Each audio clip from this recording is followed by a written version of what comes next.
If Trillionaires were a country, the House of Saud would be its capital. A family so vast, it makes royal dynasties look like tight-knit dinner clubs. A fortune so deep, it doesn't just buy yachts and palaces, it funds futures, shapes geopolitics, and casually collects $450 million paintings like they're limited edition sneakers. And if you think you've seen luxury before, wait until you step inside the trillionaire lifestyle of Saudi Arabia's ruling family. Forget billionaire jets and champagne yachts. This is a kingdom where gold is used for tissue boxes, and a wedding dress might just cost more than your entire neighborhood. But who are the people behind the palace gates? How did they build this oil-drenched empire? And more importantly, how do they live when the cameras aren't rolling? To understand their present, we need to start with the scale of what they control, because this isn't just old money, it's oil money. And oil money doesn't trickle, it floods. $1.4 trillion is the estimated combined fortune of the Saudi royal family. To put that into perspective, that's more than the GDP of Australia and nearly 16 times the wealth of the British monarchy. You see, the House of Saud isn't just one monarch and a few heirs. It's a sprawling network of over 25,000 royals, with nearly 200 actively involved in the kingdom's inner power circle. Think of it as a Fortune 500 company, except the board members wear shamags, and the dividends come in oil barrels. So, at the heart of this empire is Saudi Aramco, the state-owned oil giant and arguably the most valuable company on earth. In 2019, it made headlines when it surpassed a valuation of $2 trillion, briefly wearing the crown as the world's most profitable entity. But oil is just the foundation. The family also controls the Public Investment Fund, a $700 billion juggernaut that owns pieces of everything from Uber to Newcastle United. Through this fund, they're not just investing in companies, they're buying cultural relevance, tech influence, and global leverage. And unlike most dynasties that hold wealth quietly, the House of Saud's fortune is both systemic and personal. It fuels everything, from lavish birthday gifts that include islands to diplomatic missions that arrive in convoys of gold-plated Maybachs. But even empires made of oil and ambition have a beginning. To understand how this dynasty was built, we have to travel back to the moment the sands of Arabia first began to whisper the promises of wealth. Before the glimmering towers of Riyadh pierced the desert sky, before private jets and pet tigers became royal accessories, there was a harsh, sun-scorched land divided by rival tribes and ancient traditions. It was here, in the 18th century, that Mohammed bin Saud, a tribal leader in the region of Diriyah, formed a powerful alliance with a radical cleric named Muhammad ibn Abd al-Wahhab. They took matters into their own hands and laid the foundation for the first Saudi state, a kingdom built not only on territory, but also on strict religious doctrine and tribal loyalty. Who would have thought that that alliance would become the ideological glue that held the dynasty together for centuries? But ideology alone doesn't pay for 482-foot yachts. For that, they needed oil. In 1933, King Abdulaziz ibn Saud signed a deal with Standard Oil of California, granting them rights to search for oil in the Arabian desert. It was a calculated risk because the land was barren and the technology was expensive. But 5 years later, the gamble paid off. In 1938, oil gushed from well number 7 in Dammam, and that was it. The kingdom struck liquid fortune. Overnight, Saudi Arabia transformed from a desert monarchy with camel caravans into an oil empire with bargaining power. And it didn't stop there. They had to make the best decision they could. Rather than letting foreign powers keep control of their resources, the royal family played the long game. In 1980, they nationalized Aramco completely, turning it from an American-led consortium into a Saudi-owned powerhouse. This move was critical. It meant that every barrel pumped, every dollar earned, flowed straight back into royal hands. Today, Saudi Aramco isn't just the engine of the kingdom, it is the kingdom.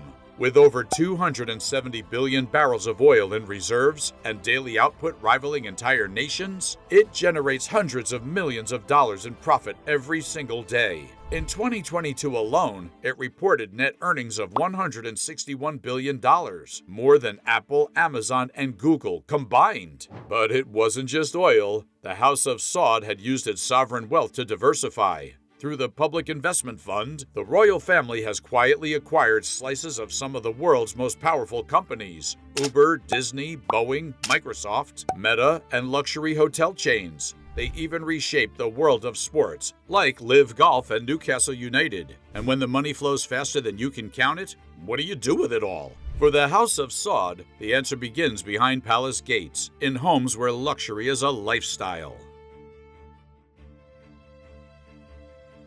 When you have oil money that pours in by the minute, building a home becomes an exercise in symbolism, not shelter. The palaces of the Saudi royal family aren't homes in the traditional sense. They are fortresses of influence, monuments of excess, and architectural masterpieces that royalty doesn't just live in, they reign.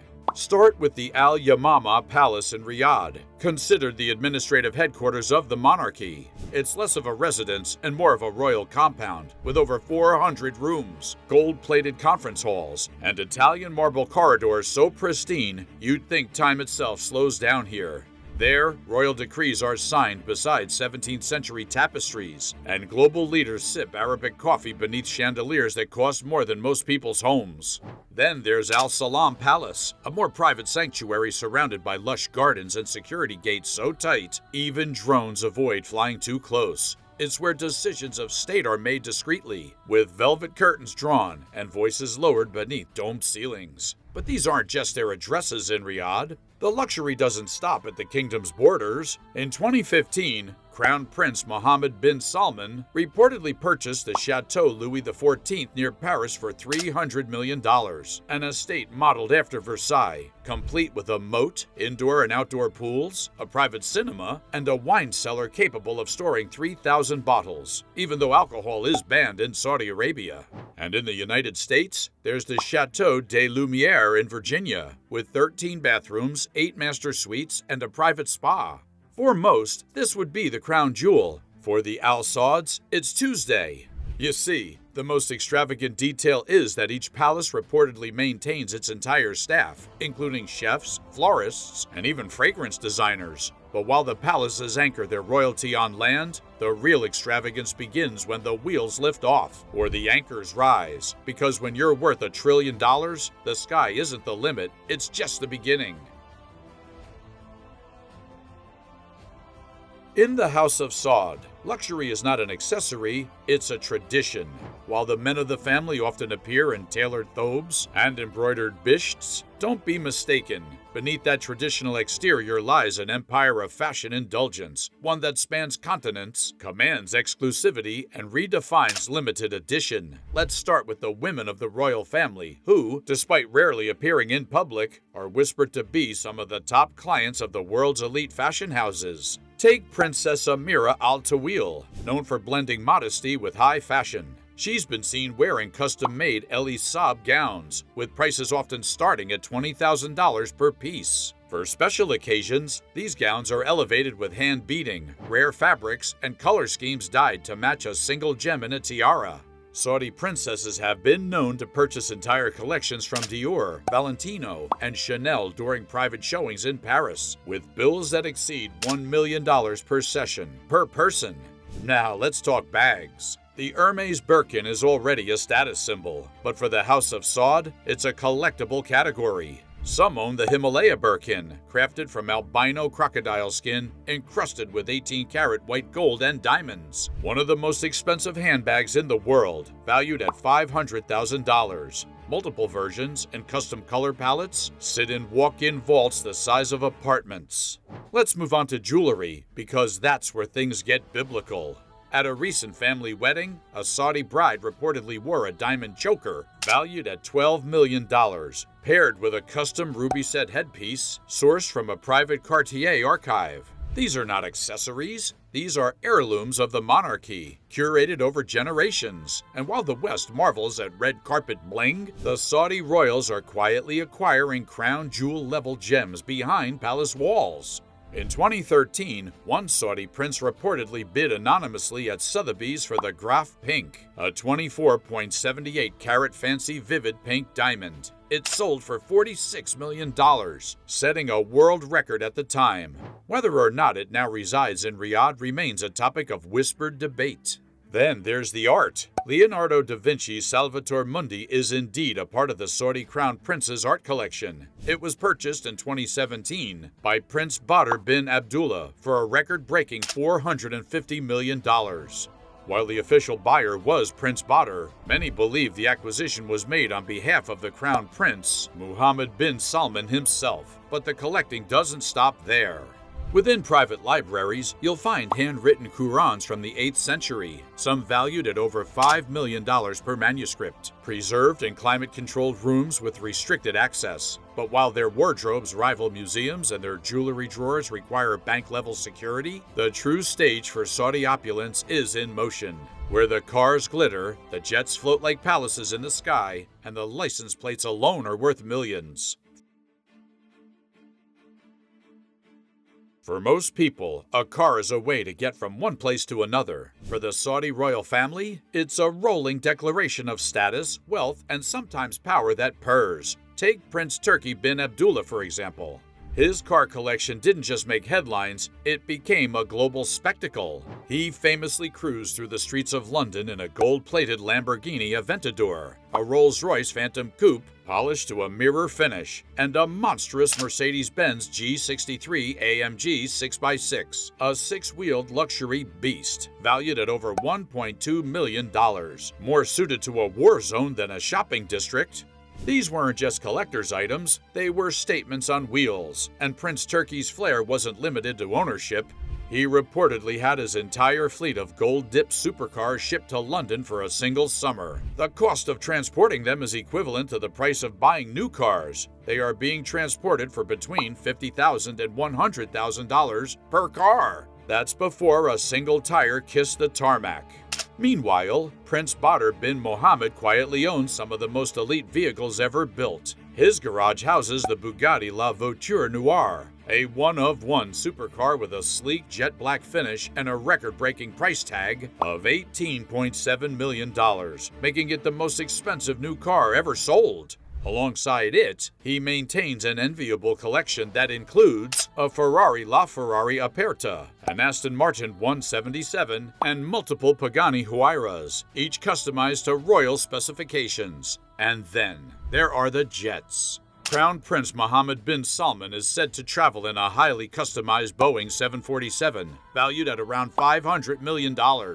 This aircraft is no ordinary private jet. It features king-size suites, lounges lined with gold accents, private cinemas, and dining halls more luxurious than most hotels. King Salman, too, commands the skies with his own Boeing 747 and a fleet of auxiliary jets. During a diplomatic trip to Indonesia, the king's entourage reportedly brought along 10 private planes, 506 tons of luggage, and even 2 bulletproof Mercedes-Benz S600s flown in for ground transport, simply because anything less wouldn't do. But perhaps the most ambitious aviation indulgence belongs to Prince Al-Walid bin Talal, who once began conversion plans for an Airbus A380, the world's largest passenger aircraft, into a sky palace. The design, reportedly valued at over $500 million, was to include a Turkish bath, a concert hall, a car garage, a spiral staircase, and an elevator linking all 3 levels of the aircraft.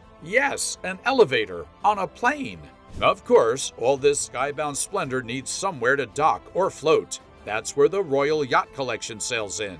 The most renowned among them is Serene, a 439-foot super yacht allegedly acquired by Mohammed bin Salman for a reported $500 million.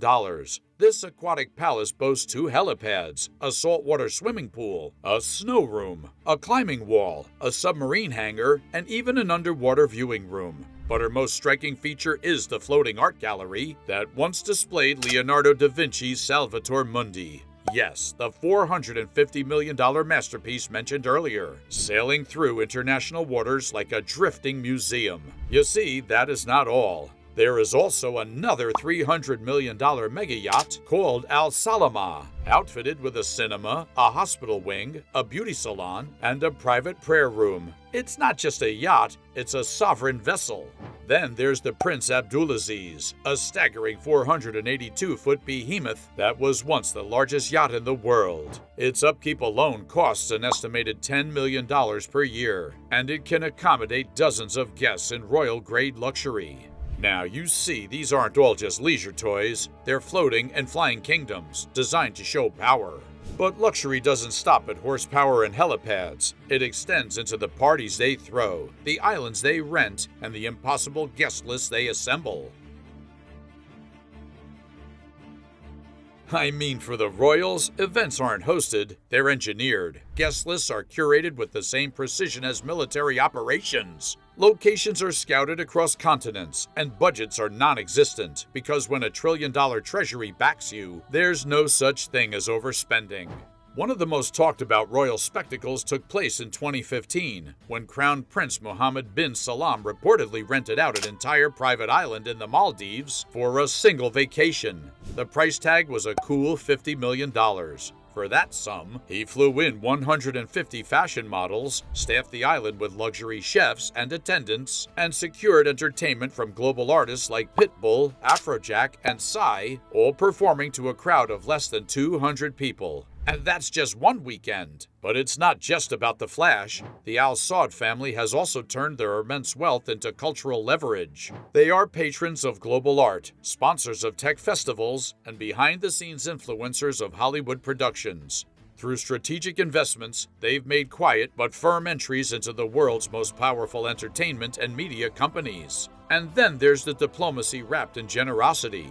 During Barack Obama's presidency, Saudi royals gifted the former first family over $1.3 million worth of jewels. His daughters received diamond-studded watches and ruby necklaces, valued at $80,000 each. Gifts not meant to impress, but to assert their presence subtly. Every gift, every gala, every golden chair all serve a dual purpose: pleasure and power. Celebration and message. Because when the Saudi royals party, it isn't just about the music, it's about reminding the world exactly who they are. But beneath the glitter, beyond the yachts and gowns, there's a long game being played, one of influence, innovation, and legacy. Because this isn't just a family of wealth, it's a dynasty with a vision, and that vision is changing the map of the future. But the clearest vision of the future lies in NEOM, a $500 billion mega project that promises to reimagine civilization itself. Stretching across the Red Sea coast, NEOM will include The Line, a 170-kilometer linear smart city with no cars or emissions, Oxagon, the world's largest floating industrial complex, and Trojena, a ski resort in the desert. Even beyond NEOM, the kingdom is investing in hydrogen fuel, AI, solar megaprojects, and tech infrastructure, all while maintaining its dominance in global oil reserves. But even with their eyes locked on tomorrow, the royal family hasn't lost sight of something timeless: legacy.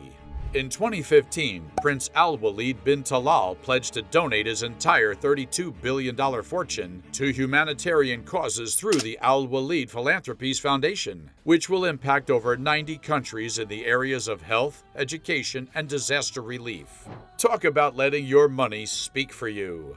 So that's all for now. Over to you. What shocked you the most? Was it the $500 million yachts or the $32 billion pledge to charity? Let us know in the comments. And if the trillion-dollar lifestyles and untold royal power intrigue you, like, subscribe, and tap the bell so you don't miss what's coming next.